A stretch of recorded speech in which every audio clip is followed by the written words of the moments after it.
Recently, when dropping off a friend at his place, we noticed that a new gym opened below his apartment, and our topic and discussions on the car suddenly led one to another, and he suddenly said that, you know what? I'm telling you, if I wanted to, I could wake up early every day to get a workout in before work. This kind of reminded me of myself. Well, not the current me, but the me from years ago. To be exact, 2 years ago. Up to this point, I've been consistently working out for 2 years for now. But guess when was the first time I started to think that maybe I should start working out, or starting tomorrow I'll just step on the gas and just go work out every day. It was actually 7 years ago. Now that I look back at it, I started to think, what finally clicked? What made me 2 years ago finally click and start working out consistently when I already failed to do so for 5 years straight up to that point? So I sat down, reflected, and think again.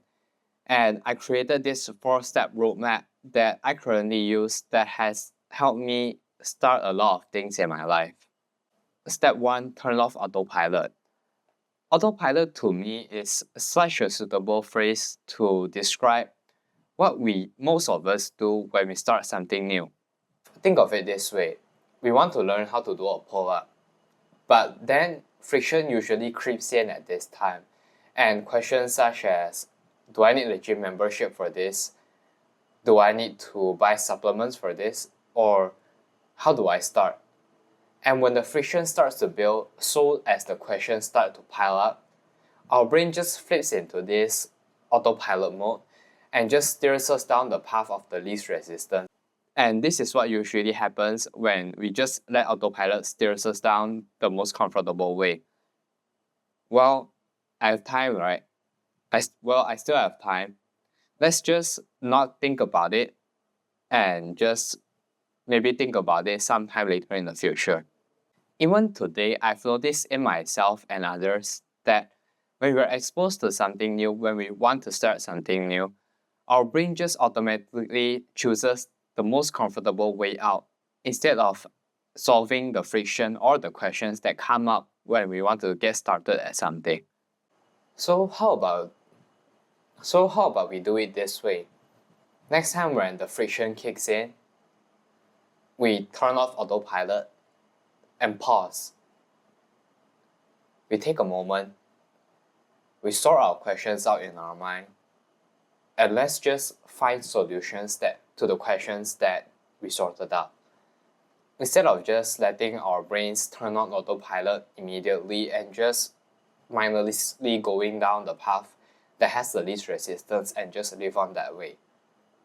After turning off autopilot, I would like to look at the small pictures instead of the big picture.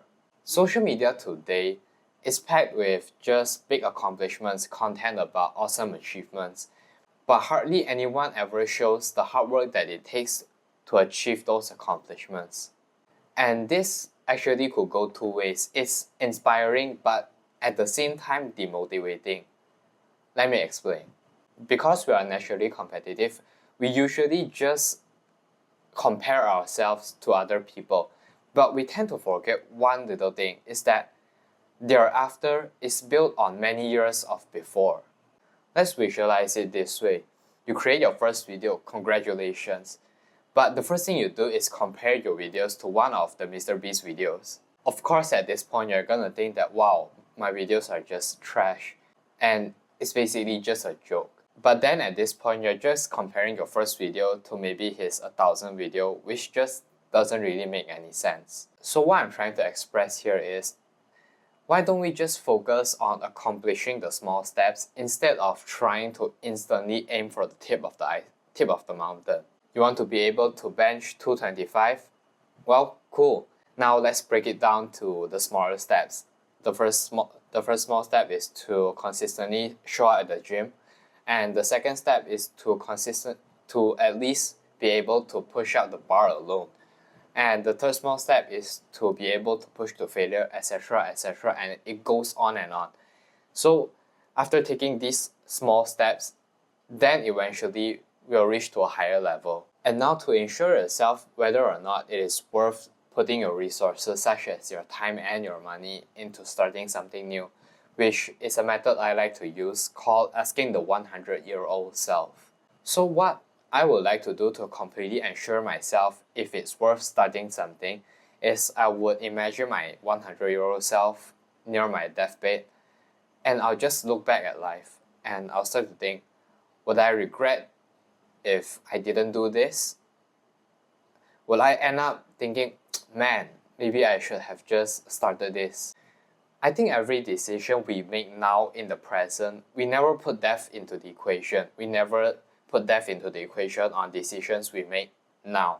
But when you think of things in terms of regret, especially at the end of your life, everything changes. Most of the time, the fear of failing is just nothing compared to the fear of regret or the fear of not starting to do something. Because at least at that time, whether we succeed or fail, we can look back at the experience and at least tell ourselves, well, I'm glad I tried. I'm glad I'm not looking back at it and just filling myself with regret to say that, well, maybe I should have tried. Now for the final part of the framework is to cling on to that feeling and move. After asking the 100-year-old self, we are basically certain that we would whether regret or not regret to not start something today. So if you are sure that you won't regret putting your resources into starting something today, why not let's just start by taking small steps now instead of just waiting for us to turn back on autopilot and at the end drive down the resistanceless path. Don't wait for motivation and don't wait for perfection, because nothing will start perfect and the perfect condition is never going to come for you to start something. I love the quote, and it's gonna sound a bit cheesy, and I bet a lot of you already know this quote, is that a journey of 1,000 miles begins with the single step. I personally love this quote, and it just tells us to empower and not look down on the small steps, and eventually we'll just reach the peak at the end by just taking these small steps.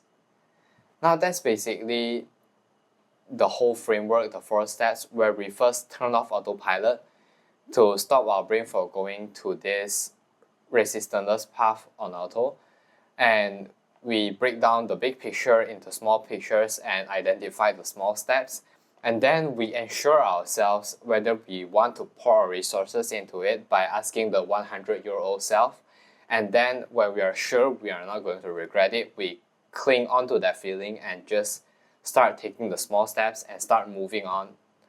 And that's basically it. And I really hope that this framework actually helps you one way or another. And I'll catch you in the next one. Just a quick one here, guys. If you like this type of content, other than leaving a like on the video and subscribing to my channel, I'm thinking of starting a newsletter where I will share my experiences or things I've learned throughout the journey. And if you're interested in that, please click the link in the description. For now, I'm thinking of doing it for weekly, but we'll see as it goes on. But if you like this type of content, please click the link on the description to subscribe to this newsletter. That's all. Thank you for your time.